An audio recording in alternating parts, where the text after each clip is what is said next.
Good morning, listeners and viewers. A very warm Friday to you, um, with my extra special guest here, Mr. Alan Curry.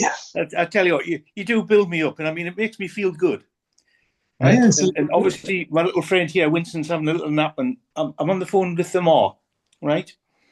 So Winston's just having a nap before we go for a walk. brilliant.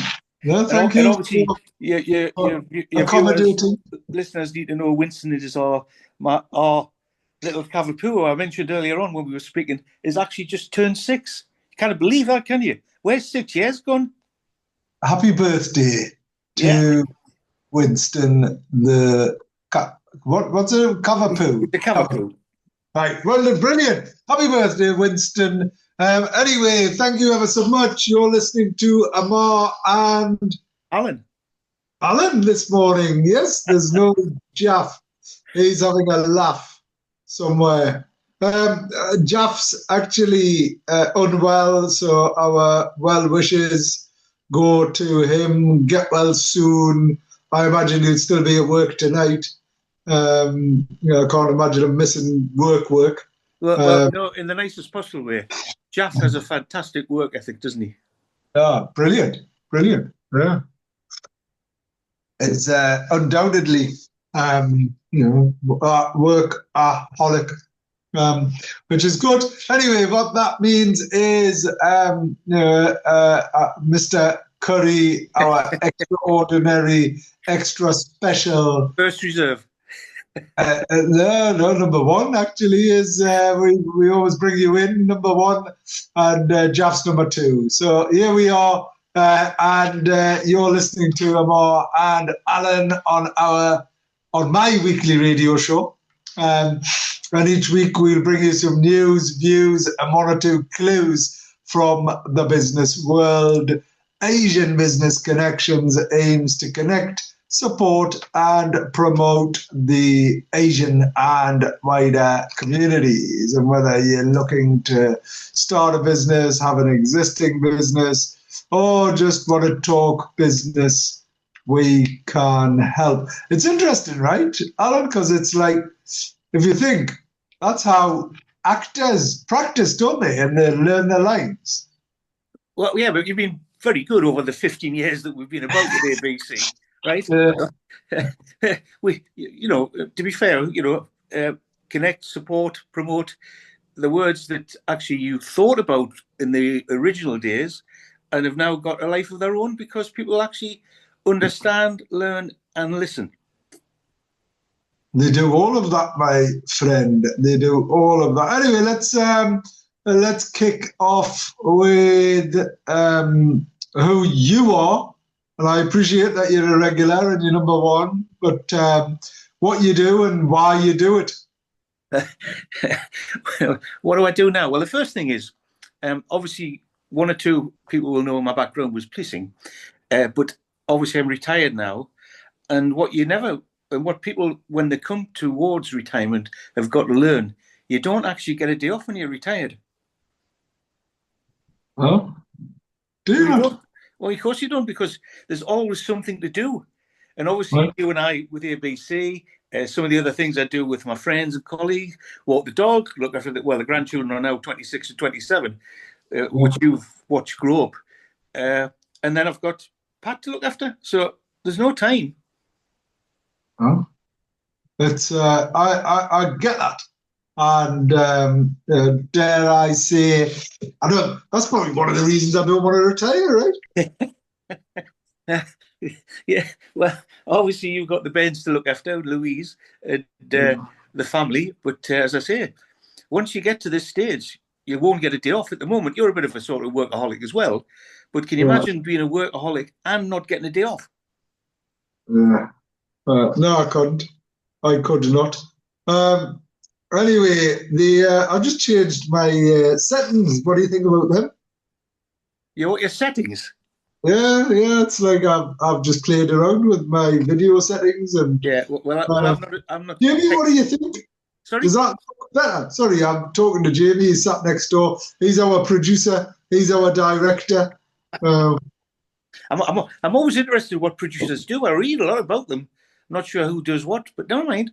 Is Lux Reed? I don't know whether that was England or what. It sounds like a good Geordie comment. Does it? I don't think he's a Geordie. Well, no, but at least picking up the terminology if it's all read. I think it was just a typo, and I've just. Anyway, here we are. Alan, it is Friday, the 22nd of August. Macam, think original better. Okay. Oh, tell you what, terminology there. What? Well, bear in mind, obviously I'm just sitting in my front room, but if I wasn't sitting, if I had a top on, it would be black and white. Oh, without a doubt. I think so. There is no question around that. So let's change that setting. Anyway, sure, I shouldn't be messing around with settings in the middle of a radio show. Right. So, Mr. Curry, you are retired, but not quite. You are an incredible speaker. You've done a lot of training and speaking and such like. But coming back to the point that I was making around actors learn their words, I'm fascinated as to how they do that. Yeah, and I think that's a good point, isn't it? When you watch films and all the rest of it, how do they do it? I tell you, if we're going to do actors, right? A clip I never get sick of watching is A Few Good Men with Jack Nicholson when he's in the box, and how does he remember all of that with such passion and come over so well? And you make a very valid point. How do actors actually remember all that? Because they don't have like teleprompters around them and things like that. They possibly do now. I imagine there's a different type of approach, but learning your lines. Imagine having to lock yourself away, reading a script and learning every single thing. I could do a lot of spontaneity, impromptu stuff because I've always been rubbish at reading pieces of paper, despite me writing lots on them. But your device is almost feels a bit, is the right term epileptic? As in, is that a term? I don't know. You're on about me, or we're talking about actors? No, I'm talking about your device. It's like shaking. It's like rattling around. It's. Well, I'm only just on the small phone. Right. Can you put it down? Let's have a look. That's probably not a good angle, but anyway. Right. What about that? Well, I'm looking straight up at you, is what I am. So, don't know whether you can put something behind it. Wait a minute. Let's do it that way. All right. Okay. Yeah, brilliant. Oh, that looks good. Right. Yeah. Forgive me. I was getting a bit. I don't know. Whatever. You thought it was the settings. No, I didn't. I knew it was you trying to hold it. I didn't realise you were holding it on a rolling ball. But well, I do the ball for my back, as you know. Yes. Right. That's what they told me to do, to sort of use this ball to get used to the issue relevant to the problem I have with my back. Let's, because my producer-director has created a script, let's just go through that script. And normally I would drop you into it, but forgive me, I haven't had the time to do it. But, Alan, you'll get this, right? Marketing.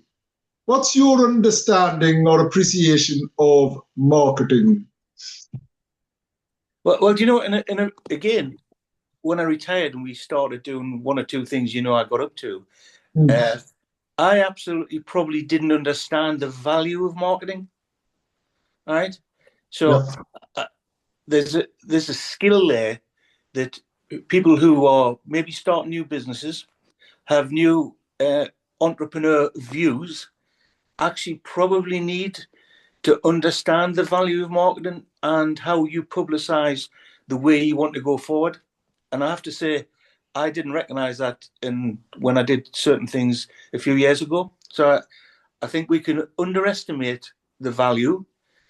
There's an aspect of it can be expensive, but the other side of things, it could also be beneficial. Okay. So the business topic of the week this week is marketing doesn't need a big budget, as it happens. With smart, low-cost tactics, startups can build visibility, excuse me, attract customers, and grow sustainably. So 7 proven marketing strategies on a small budget, or use social media wisely, focus on 2 to 3 platforms, post consistently, and engage authentically. Build on email list, collect emails and send regular updates, offers, and insights. Share valuable content, so blogs, guides, and videos boost credibility and generate organic traffic. Use free tools like Canva, MailChimp, and scheduling apps. Keep marketing professional at low cost. Collaborate and network, partner with other businesses or groups to expand your reach. Get reviews and referrals, encourage feedback, and incentivize referrals to spread the word, and optimize for local search engine optimization. So claim your Google profile, use keywords, and keep your site updated. What do you think about that? The only word you never used in all of that was digital. And what I've again learned, and you know my son's very good at this, is how you maximize the free digital world. And one of the things I've learned, I don't use it very much, but LinkedIn seems to be very useful for people who are starting up. And I mean, I've got a LinkedIn site, right? I don't use it very much because I'm not in that world. But I must have about 400 people who want to be my friend, and I don't even know who they are, right? And they're all over the world. But obviously there's quite a few people who are local because they're maximizing their opportunity to market their product across the world. And of course, I know you know LinkedIn and you want to be friends. But in that context, I just think the one thing, I'm not saying you didn't miss, but in the context of the 7 issues, digital. Yes. So I think you're absolutely right. There was probably some implied suggestions or directions, given that everything we touched upon was all digital. So social media, email lists, valuable content, videos, free tools, which are digital tools, Canva. But you're right. I think it's important for someone who is unaware of the importance of digital, and arguably, and sadly, that's how all of us connect, don't we now, Alan? Well, sometimes, I mean, I still use full stops and commas when I'm texting you. Right, so do I. but if I say you're great, somebody will put GR8, won't they? Yeah. Headlines this week, so I'd like your views on this. Is it truly all gone to pot? Well, I'm not sure gone to pot. That must be a local expression, right? My dad used to say, and the first time I ever heard this expression, the world's gone mad. Right. And unfortunately, I hear it every day now. Yeah. But I mean, when you're out and about, is there not a consistent smell of cannabis? Not, to be fair, where I am. Yes. But and strange enough, and I'm not sharing anything with any confidence here, but there was a gentleman did some work for me, and he had, what is it, ADHD or whatever it is, right? I get confused sometimes with my mnemonics. But in the context, he told me that before he started work, because he was hyperactive, he smoked cannabis every morning. Now, that helped him relax. And I got into the conversation. I said, does it help you health-wise? Because that's what you hear, a certain aspect of cannabis, don't you? That it's particularly good for health or pain or different things, right? But the issue now with cannabis, and okay, you know my background, nobody ever gets prosecuted for use of cannabis. The issue of drug dealing is always with a commodity with intent to supply. Right. So I have to say personally, I don't smell cannabis around, but I keep listening to shows and do the rest. And particularly when I hear somebody talk about London, apparently it seems to be rife. I think it's everywhere. I mean, yes, admittedly, I think I'm quite fortunate. It's not around where I am, but certainly walking through town or walking around densely populated areas, there is a significant prevalence of this smell, which I'm led to believe is smells of pot. Anyway, I'm sure that's not where the term comes from. I was just picking up on that. The world's gone to pot. And maybe I should do a quite rapid, let's just do a new chat. Where does the term "the world has gone to pot" come from? Oh, you went very slow there. Was that me or was it you? Amor Mirza. It is. No, it says the phrase "gone to pot" is quite old, like Alan, and originally didn't. Oh, you see, you got ageist there. That was unfortunate. I didn't. What? You said old like Alan. Or did I say that out loud? Yes, anyway, absolutely. Well, I've heard you, so everybody else has. Originally didn't mean ruined in the way we use it today. No. Its roots are thought to be in the 16th and 17th century, and there are a few competing explanations for its origin. So cooking origins, most likely in early English, going to pot meant being chopped up and thrown into the cooking pot, usually the fate of leftover meat or scraps that were no longer good for anything else. So if something went to pot, it literally meant it was broken down, discarded, or reduced to stew. Over time, the meaning broadened into deteriorated or ruined. Example, 1542, you'll remember this, citation from Sir Thomas Eliot mentions that meat goeth to pot, meaning it was no longer fit to be served whole. And then there's a variety. Oh, yeah, look, it's brilliant. Another theory is linked to metalwork. Broken or useless tools and items were sent to pot, meaning they were melted down in a pot to be reforged. Again, the sense is something useful being reduced or destroyed. The third, however, point is misconception, Alan. Cannabis. Well, I think what we can say there is, going back to your marketing 7 points, I don't think you've got an autocue, but I suspect you Googled that because it would appear to be that you read it. So we're back to understanding how to maximize the digital age for marketing and for what you've just done there. It was actually ChatGPT, which I live in now. Don't forget, I've watched Arnie on the Terminator. And obviously, you and I, and every now and then I could say, I'll be back. But I am of the other side, and I think it's dangerous. Yeah, no, fair enough. I get it, but I'm using it. I'm in it. I'm of the view it is brilliant. It's probably, however, amplified my ADHD because there's this theory of you only ever used 1, 2, 3% of your brain power. Now, because I'm overwhelmed with information, my brain's like getting fried. But coming back to just this final point was this misconception was cannabis. Some people assume it's linked to marijuana, pot. but that's much later slang from mid-20th century America.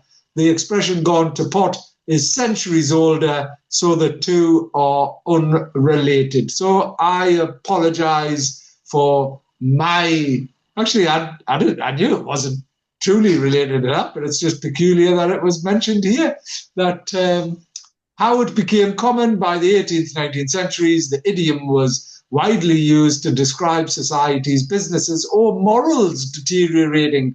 Example, the country has gone to pot. Yeah. Meant I can relate to that. I can relate to that. And that's the sense we keep today when people say the world has gone to pot. Or as Mr. Alan Curry would say, it's gone mad. Anyway, the world's gone mad. Yeah. So hospitality businesses across Britain are being forced to shut their doors at least one day a week.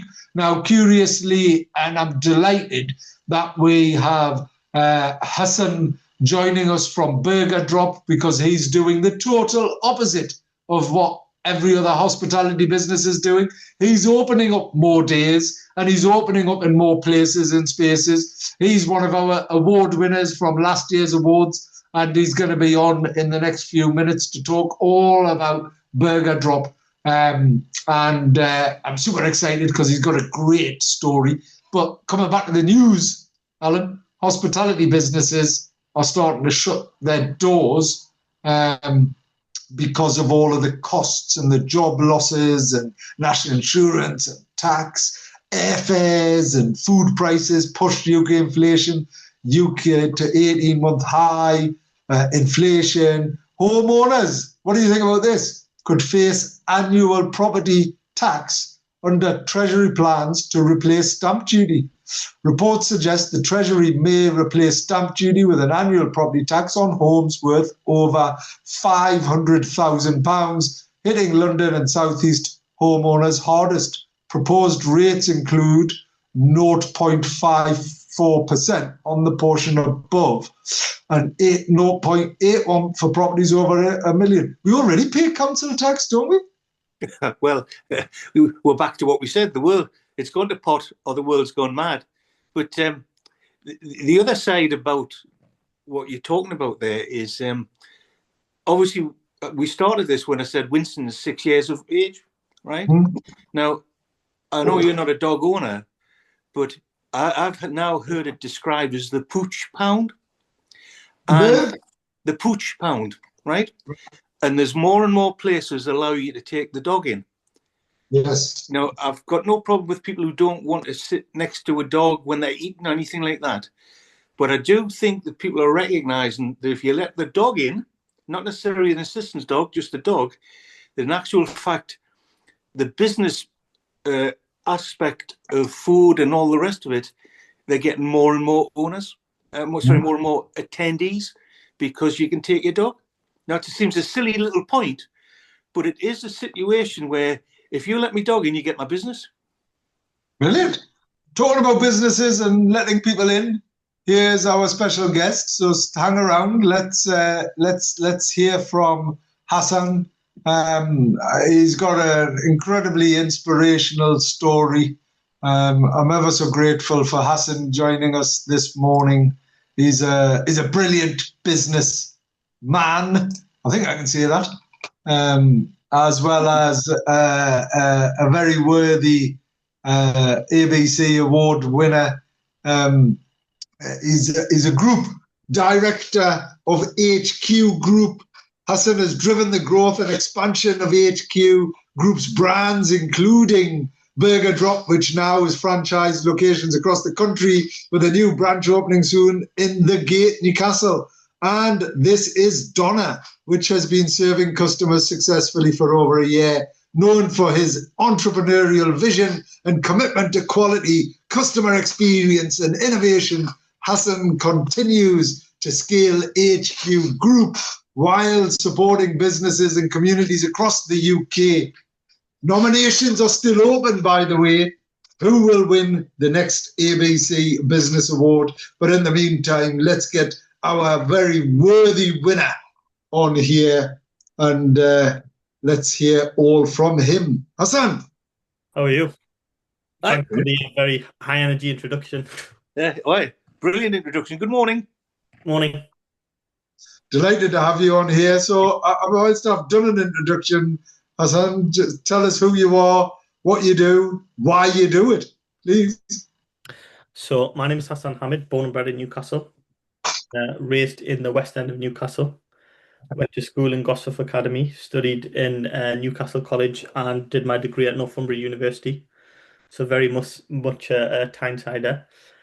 Launched my first business while I was in final year university. So, I know a lot of entrepreneurs have these like super interesting origin stories where some random idea popped in their head, and next thing you know, they're running this amazing business. But for me, from a very young age, I would say probably from the age of about 13, 14, I was always very interested in business. So I didn't know what sector I would be in, and I had no specific desire to be in any sector, but I knew for sure that I wanted to be an entrepreneur and I wanted to run businesses. And whatever business I did, I knew that I had a lot of ambition to scale and grow that business. So I studied business leadership and corporate management at Northumbria. It's a degree program that unfortunately they don't run anymore, but it was a really unique course because it was only 1 year that you would be in full-time university. Second and third year, you would do what they would call study blocks, and you would either open your own business alongside your degree program, and you do your assignments basically based on your business, or you would go out into work and do a placement.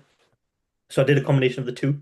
In second year, I did an internship with a recruitment agency, just so I could get exposure to a lot of big businesses because every large business has to use a recruiter, right? So I thought a great way for me to see how these large businesses operate is to go into recruitment, meet a lot of the CEOs, chief execs, and learn how they kind of operate. So I did that for a year, and then on the back of that, I launched my first business, which was GYB, which is a social media marketing agency, and then ran that business for a number of years during the kind of rise of social media. I don't know if this is too much of a long introduction, by the way, or you No, no, want. no, no, Yeah, go. This is your story, please. It's yeah, I'm not going interesting. too Come on. deep because, but I'm No, just no, no, go deep, go deep, go I've really, got deep. an appointment at 12 o'clock. That's the only thing. yeah. I've got one at one, but that's all right.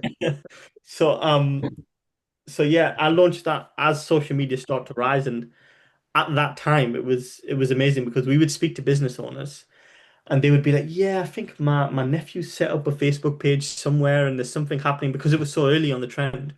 And at that time, social media was seen as something where individuals would go on and interact with their friends and family. It wasn't really seen as a platform to drive a business forward.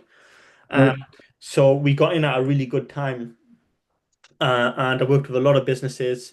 Some of them very, very successful today. We got in when they were doing maybe a few £100 a month, and today they're doing, millions of pounds.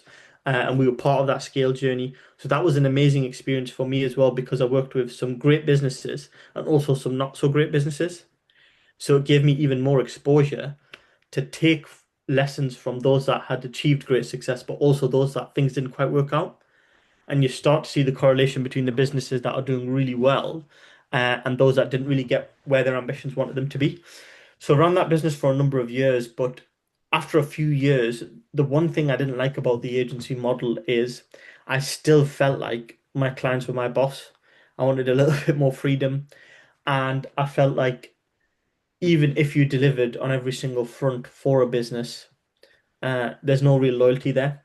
The max contract you're going to have is 12 months, and clients were always coming in and out. And I thought, 20, 30 years from now, I don't want to be in a position where I haven't got like a solid client base and you're constantly having churn of clients. And at that time, we worked with a lot of food brands. It was one of our bigger areas. Our two biggest areas were e-commerce businesses and hospitality and food brands. And back then, we just seen the rise of the better burger space. So people had realized there was better than typical frozen patty, which is dry and doesn't have a great texture to it. And QSR was starting to boom and emerge. We're talking early 2020 here. Sorry, it was on mute there. I don't know if you were saying something, but yeah. So early 2020 here, and that's when I decided to open Burger Drop. It was supposed to be a bit of a side venture. It was supposed to be a bit of fun. That me and my brother-in-law were going to do just as something to try out and test the market, but we had huge success. I think in our first year we turned over £1 million which is huge for an independent site, not in city centre, on a, I would say, tertiary high street. That's when we realized there's really something in this brand. And we had a lot of people coming from other parts of the country, people saying you should franchise this could go great everywhere. And the rest is kind of history. We then took our time to develop the franchising model, because there's a right way to do franchising and there's a wrong way to do franchising. And we're about slow and steady growth, but ensuring that the growth is sustainable. Franchisees are getting the right type of support. And when we launched the franchising sort of middle of last year, on the back of that, in our first kind of 4 months of advertising franchising, we got like 200 plus inquiries. From them, we've converted our first set of franchises. So we've opened in Edinburgh, Sunderland, Whitley Bay, Manchester. We've got the gate opening next week, which is our first in-venue experience. So we're opening in Fair Play there, which is a really exciting entertainment venue. And 2 weeks after, we've got Middlesbrough opening. So busy period, which is more than enough for us for our first year of franchising. The plan is, once all of these stores are fully bedded in, maybe sometime during this winter, we'll then relaunch our franchising advertising and start to recruit again. So the aim is to go fully national, because right now we're still in Northern England and Scotland, but very happy and satisfied with where we are at the moment. Brilliant. What do you think about that, Alan? Very interesting. I'm intrigued. What would be the unique selling point of the business? Sure. So really good question. And I think it's a really interesting question, because we've actually had that evolve over time. I live by the quote that the worst place in business to stand is still. And as the market's evolved, we've had to evolve what our offering is. And we've had to make it very clear to our customers how we differentiate from the competition, because there are a lot of players in the better burger space. Where we try to separate from everyone is it's a diverse model, in that it's great for delivery, takeaway, and sit-in. It's not like a sit-down restaurant. We sit within the QR space, but our focus is on no gimmicks, but great quality ingredients, fresh products, everything we can trace back to the source. So we have our own warehouse. All of the meat goes to our own warehouse. It's prepped by our own in-house butcher. We do on our own main 7 days a week. We've got our own logistics set up to deliver to all of the stores. Our spices, sauces, seasonings are all made in that warehouse, so that we can quality control it all. So our real point of difference is why, while also these burger brands are doing wild and wacky things right now, we're sticking to the core of what makes a great burger, which is ultimately you live and die by the quality of your beef, how good the bun is, the sauces, the salad, and the core ingredients. So we're dropping all of the fluff. That's what we call it. We say we drop the fluff and we're keeping the good stuff of the burger, but we're evolving it into the modern market. So I would say, to summarize that, what makes us different is sticking to the art of quality burger making, but offering that on a very versatile level, so customers can get it for takeaway, delivery, and sit-in, whilst maintaining affordability and avoiding all of the gimmicks that you see in food brands right now. I don't know whether you listened to the first part of the show where Amar and I were talking, right? But Amar's been on about marketing, right? And I keep saying I'm a little bit mature, but how do you utilize the digital world of marketing to promote what you've already discussed? And I've enjoyed listening to you about your USP.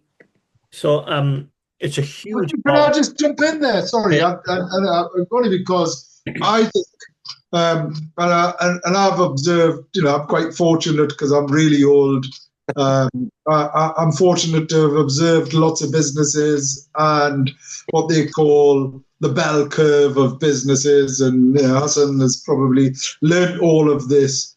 But I'd say one of the key, if not the most critical part of the journey of Burger Drop, Hasan, was your experience and expertise of marketing. So there's no question about the success of a business like yours as a differentiator has been how it's been marketed and and that type of thing. But it'd be great if you could answer Alan's question, because it's I know you were going to come on to do that, but it's like if I observe what is one of the differences, it's brilliant. You're absolutely right. It is about the quality of the food, and of course it's about that experience. That experience is the ability to share that experience as well. Yeah, I agree 100%. And I think the space is so competitive now, Mm. and the behavior of the consumer, especially amongst Gen Z and millennials, is very habit driven. So what I mean by that is Gen Z and millennials will follow the trend. This is backed by all of the data. So if a brand is perceived to be the go-to brand, you will find now a lot of consumers aren't even making their own decisions about where they should spend their money. They're making decisions based on what where influencers are telling them they should go or where they feel is cool. And there's a number of brands that, like, most famously, the largest or the biggest food brand, I would say, in the UK in the past decade, by a long stretch, would be Wingstop. They most recently just completed a £400 million exit in the space of a few years, without having any stores in the UK before that. And they absolutely nailed their target audience of Gen Z and millennial just through creating this amazing culture through social media. So that is a key and a core part of our strategy as a business. And I would say, even though we've got all of these franchisees and so many things that are happening operationally, the majority of my time is probably still spent on that marketing piece because that's how critical it is. So our marketing strategy is very deep, uh, and it encompasses so many different things because we have the overall strategy that sits at the top, but then we have the requirement to be present on all of these different platforms because there's so many platforms nowadays. And the problem is for small business owners, because there's so many platforms, they all require a unique set of content.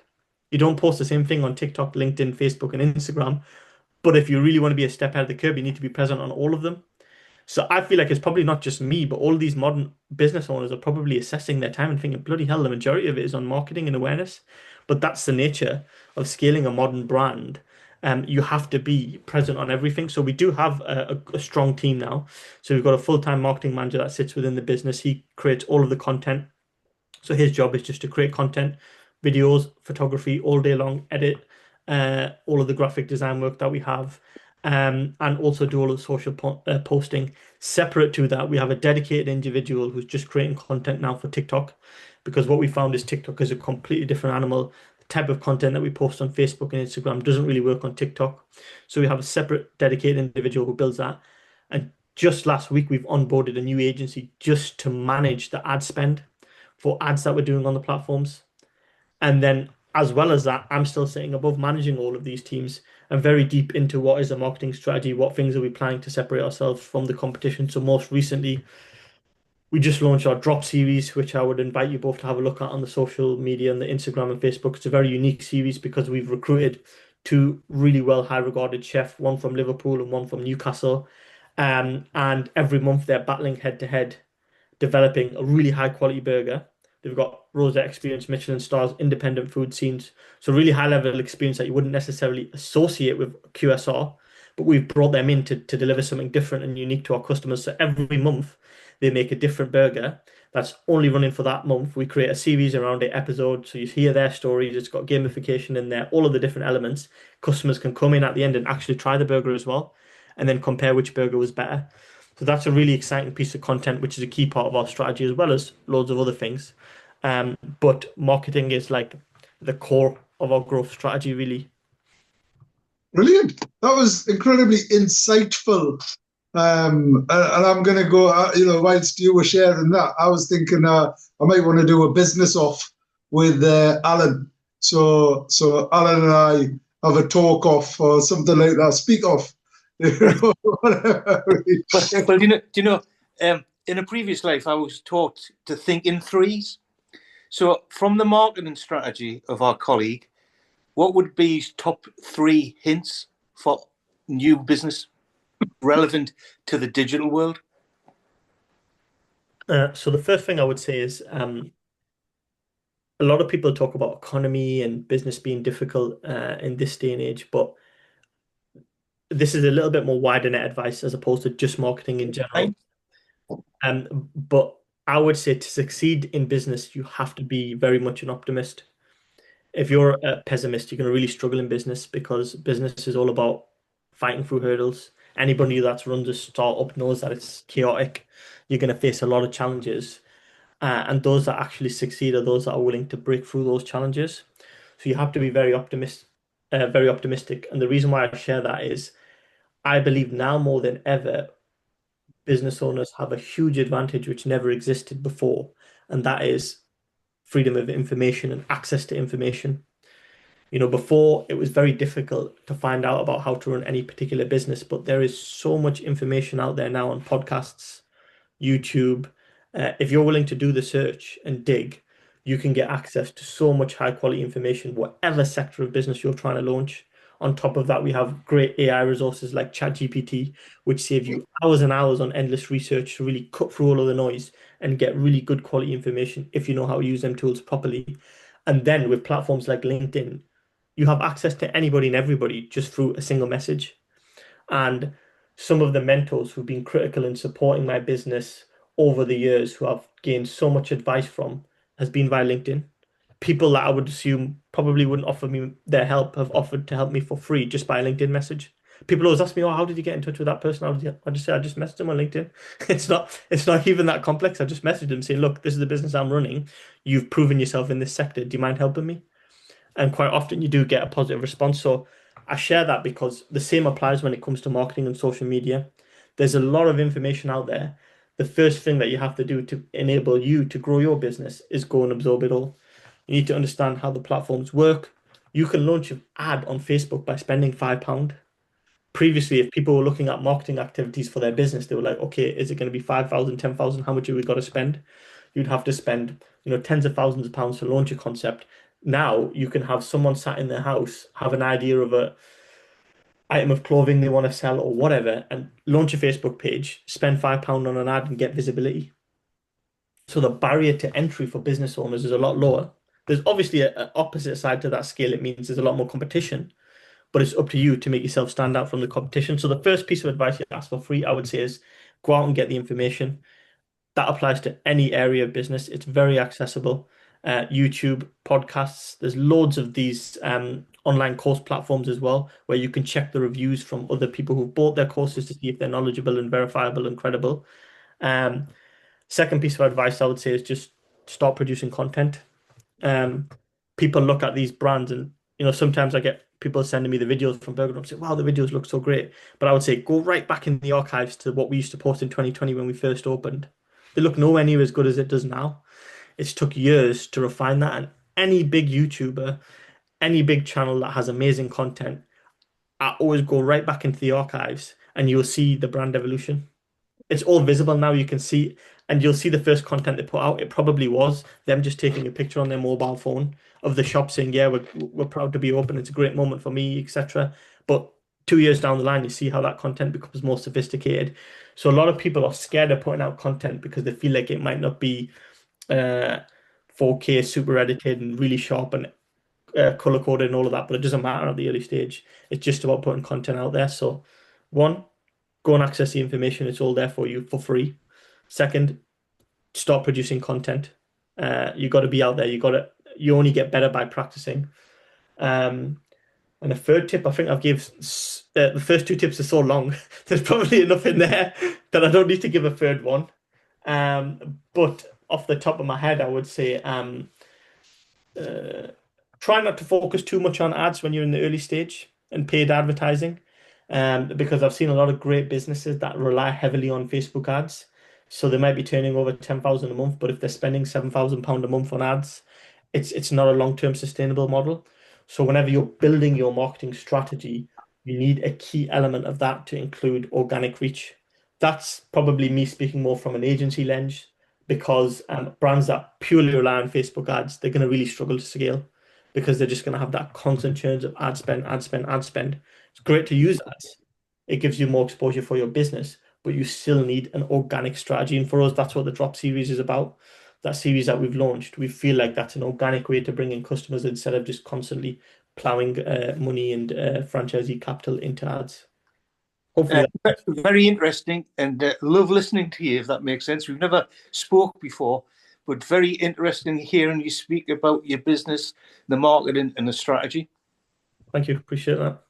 That was brilliant. Brilliant. I always do enjoy talking to Hasan because he practically shares his journey and advice. And then the importance of recognition, the importance of awards.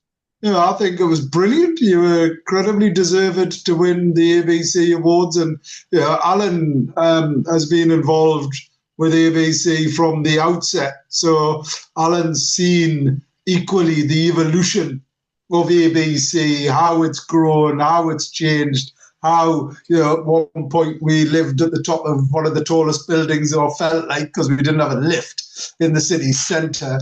And it was just a group of merry women and men, coming together, wanting to make a difference. And then it's evolved. We've designed, developed, delivered a whole range of programs. And from the outset, when I'd set it up, we've remained true. So, we've always been connecting, supporting, and promoting, haven't we, Alan, as an organisation?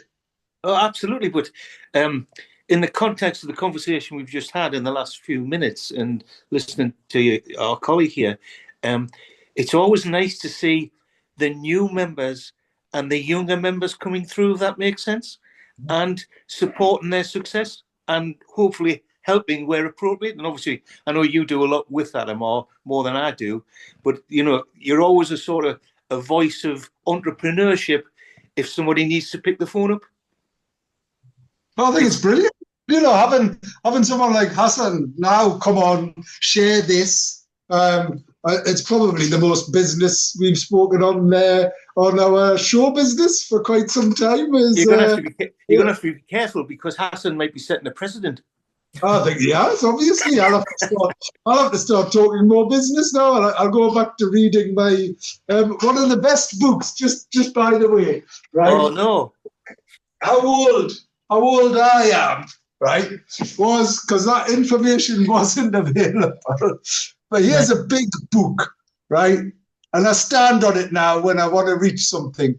But, at one point, this was, I think it's in black and white, is what it is. Anyway, it was every single business authority, every single leader. You can probably see my post-it notes in the top there when I was doing, and all of this, I should just pick this up and do that with it, because it's all actually available, as Hasan says, online. I think just a point on that in terms of books. It's still, they say with every innovation, and as things change, there's always a little downside. And I think one of the downside is, amongst the younger generation, there is less of an appreciation for books. However, there's still a lot of, because I still read books, because I believe if you want to go deep into a topic, you get loads of information online. And I'm a big podcaster, partly because I spend so much time on the road and in the gym. So I'm like podcasts. So I'll probably listen to about 15 to 20 hours of podcasts every single week. So I'm absorbing loads of information from podcasts, but I still believe the quality of information that you'll find in a book is always stronger, because this is almost like a podcast experience now. Nothing's as rehearsed, and people are saying things kind of off the cheek, whereas in a book, it's gone through several revisions before it's published. So you'll find a lot more, you'll find a lot more authority and a lot more clout behind the information. It's a lot more trustworthy and credible in a physical book as opposed to maybe online and in the digital landscape. So I think, although it's great that we've got all this information, at the same time, I do always encourage younger people. I say, don't negate books. You've got like my bookshelves right there. You still got to have books alongside a lot of that digital knowledge, because sometimes there's a lot of bad knowledge out there as well. Like, people. There is. I write stuff, as in which people are like, oh my gosh, I do try and type and use digitize. You're absolutely right. Nothing compares to a book. And, I'm just looking over some books over there, a whole host of them. They're really useful. They're methodical. That's how I absorb information more than I struggle with podcasts, to be honest, Hasan. Because my brain wanders far too much. Anyway, but the point of this wasn't. Sorry, time's getting on. So one last question for Hasan. I can't see him now. But do you let dogs in your premises? Depends on the premises. The only one where we're kind of flexible at it is Whitley Bay, because it's near the coast and there's a lot of dog walkers around. The only reason was, again, you didn't hear us talking. Amar knows I've got a cavapoo, right? He's just turned 6. And Oh. Amar's known him since he was literally 10 weeks old. But the other side is, one of the things when you're talking about marketing, I've learned about what some people describe as the pooch pound. Now, I don't have a problem of people wanting to eat and not have a dog nearby. But there's a lot more restaurants and places have sort of set areas for people with dogs. And I just wondered whether that's part of your strategy. Yeah, it's not part of the strategy, in all honesty. The only site where we've been flexible on it, like I said, has been Whitley Bay, partly because it's near the coast and there's a lot of dog walkers. Yeah. And people are a bit more open to it there. And it's the more open restaurant in terms of size and space. A lot of the others are smaller. So we are QSR. So none of our restaurants are more than like 20, 25 seats apart from Edinburgh, but that's in city centre and it's quite a large site. So typically it's not part of the strategy. But yeah, interesting question that I wasn't expecting. No, good. Alan's good like that. And there's probably certain places and spaces, going back to demographics, Alan, where it is, and it might suit. Lots of people in places don't like dogs or kuttas, as they would be translated into. And I have no problem with that whatsoever. I know you don't. We've discussed the pooch pound. Power to Winston is what it is. Happy birthday. Anyway, I have got one final question, Hasan. So I was coming on to this, and like my head, we get distracted. So the award, what's the importance of recognition? And that was where the Connect, Support, Promote. We've focused heavily as an organisation, a not-for-profit social enterprise, to celebrate, connect, support, promote people. Tell me about the importance of that. So, a lot of importance, I think. There are so many benefits, and as an organization, you guys are obviously doing fantastic work. But I feel like now it's more critically important than ever. Without taking it down a political direction, but there's so much anti-immigration rhetoric out there right now. We've even faced the brunt of it. So typically, I'll share a story which is, I think, very critical for people to understand. So, because it's really important as business owners that we kind of counteract a lot of the negative press. But whenever we do a press release for a new store on social media, 80% of it is usually positive. You're always going to get negative comments on social media as part of social media. But for the first time ever, we've seen 80% negative comments on social media, and all of them based on our Middlesbrough launch, and all of them were related to this anti-immigration rhetoric. We had comments such as, "Oh, another brown business that got a license." We had comments such as, "How much money are they laundering through there?" Just all sort of crazy accusations. But these are all things which have been promoted by certain politicians. So we faced the brunt of all of this negative immigration rhetoric, even though I'm actually not an immigrant, I'm born here. But just because my name was on some of the articles, people have just came to these assumptions, and we've been accused of laundering money, which is really unfair because we pay a lot of tax and a lot of that hits me quite heavily. I feel the pinch. One of very few legit places in F&B, but that's another story altogether. But point being is, it's had a huge impact on our launch there because it's really disheartening to kind of see that thing. So I think that's where the work that organizations like this are doing encourages entrepreneurship in this community. And growing up, I didn't see many South Asian brown faces that I could look up to. And even right now, we still don't necessarily have it on a huge international level. If you look at the stock exchange and the companies that dominate the Dow Jones and all of these stock exchanges, it's all white faces. And I want to see more diversity in there. I would love to see the next Elon Musk or the next Bill Gates or the next Jeff Bezos to be someone with a brown face or someone background. So from my perspective, the work is absolutely critical on a very local level.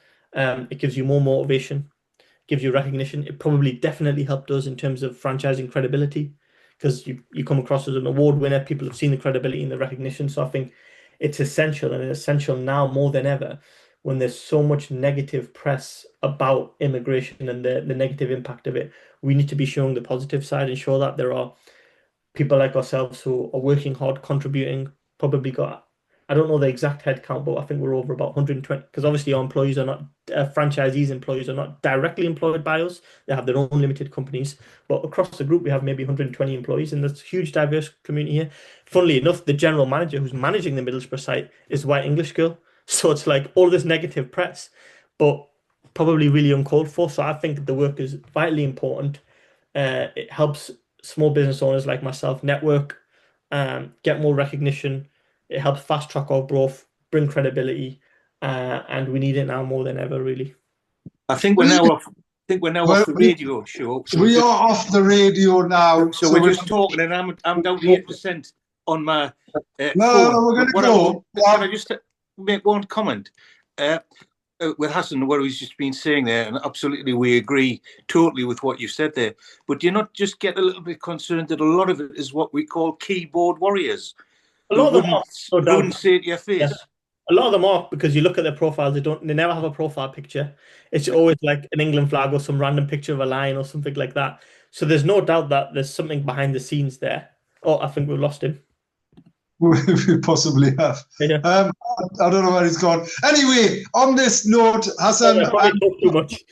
No, not at all. Brilliant. That was fantastic. Thank you so much. But the key point that I want to get across and emphasize is, how worthy you are, and you've demonstrated that through credibility, through competence, through capability of being an award winner. And for me, you typify. I don't want to hear or see Elon Musk or a Jeff Bezos. I want to see Hasan Hamid. Is what I want to be seeing.